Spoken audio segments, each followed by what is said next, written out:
The stars split open. That was how Commander Kalen would later describe it, in the moments when he could still find words for anything at all. 1 second. Darkness and debris and the low grinding moan of a hull that had forgotten how to hold itself together.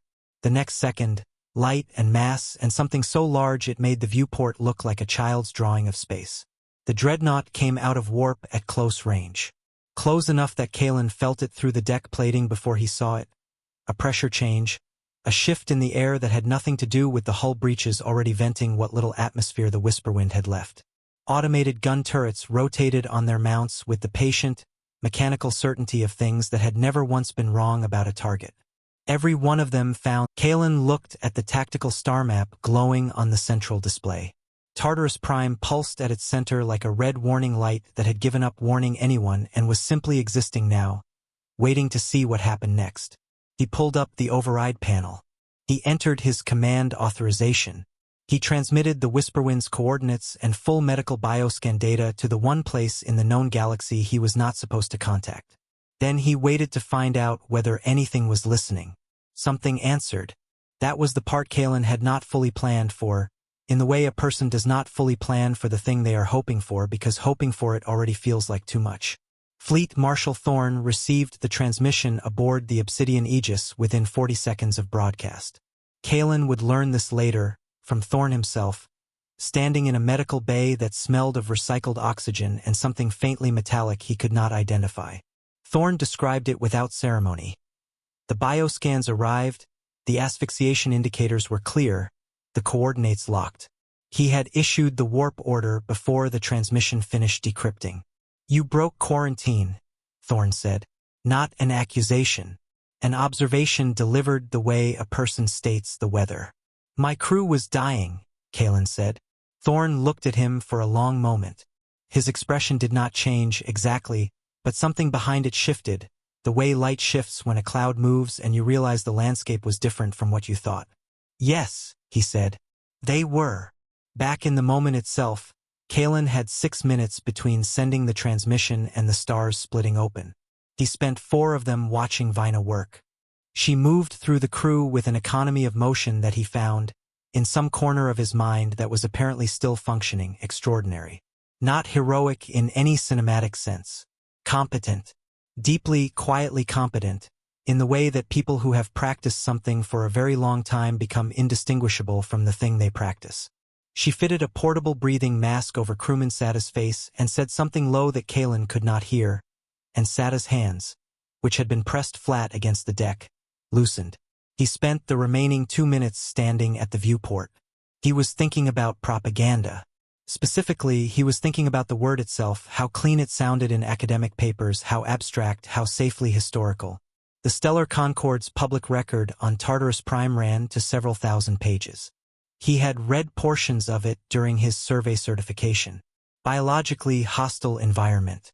Recorded fatalities. No survivors from unauthorized approach attempts.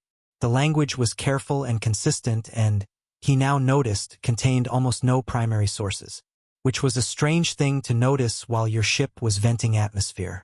But there it was. Then the dreadnought arrived and every thought he had dissolved into the simple, animal fact of its size. The airlock breach happened 11 minutes after docking clamps locked onto the Whisperwind's hull with a sound like the ship being caught by something that had decided not to let go. Strike Leader Nix came through first.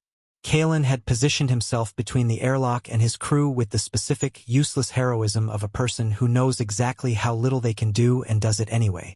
Nix was armored, tall, moving with the compressed readiness of someone who had breached a great many airlocks and found a great many different things on the other side.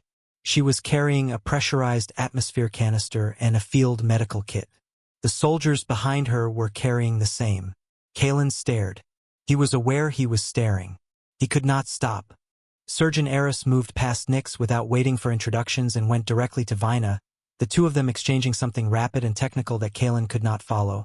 And then Eris was pulling custom breathing apparatus from a sealed case with the focused calm of someone who had been told exactly what they would find and had brought exactly what was needed.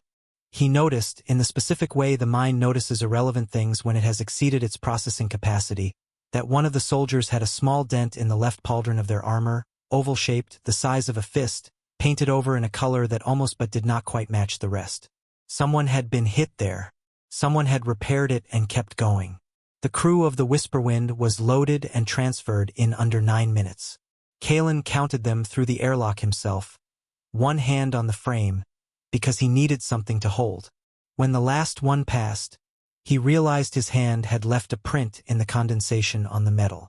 He looked at it for a moment. Then he stepped through.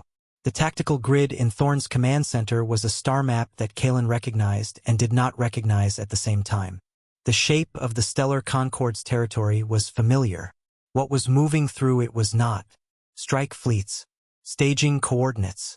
Vectors converging on Alpha Centauri outpost with the patient, organized momentum of something that had been planned for a long time by people who were very good at planning.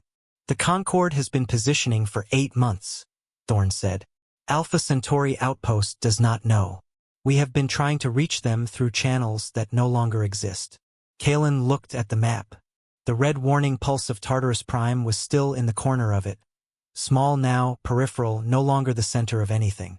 He thought about the word propaganda again. He thought about several thousand pages of careful, consistent language with almost no primary sources. He thought about what happens to the historical record when the people who write it are also the people it is supposed to be about. He thought about his crew in the medical bay below, breathing borrowed air. I need to cancel my return authorization, he said. Thorne did not look surprised. Kalen suspected Thorne had not looked surprised in a very long time. Alpha Centauri outpost needs a witness, Kalen said.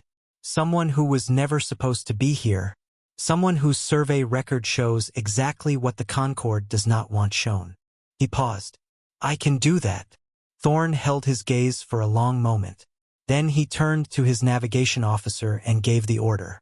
The obsidian Aegis went to warp. Behind it, tumbling slowly in the dark, the Whisperwind caught the distant light of a star Kalen had spent 6 years studying and would never return to. His broken hull turned once. The viewport that had held his handprint faced outward, toward nothing, toward everything, toward a war that had already begun and a galaxy that did not yet know it. The light touched it anyway.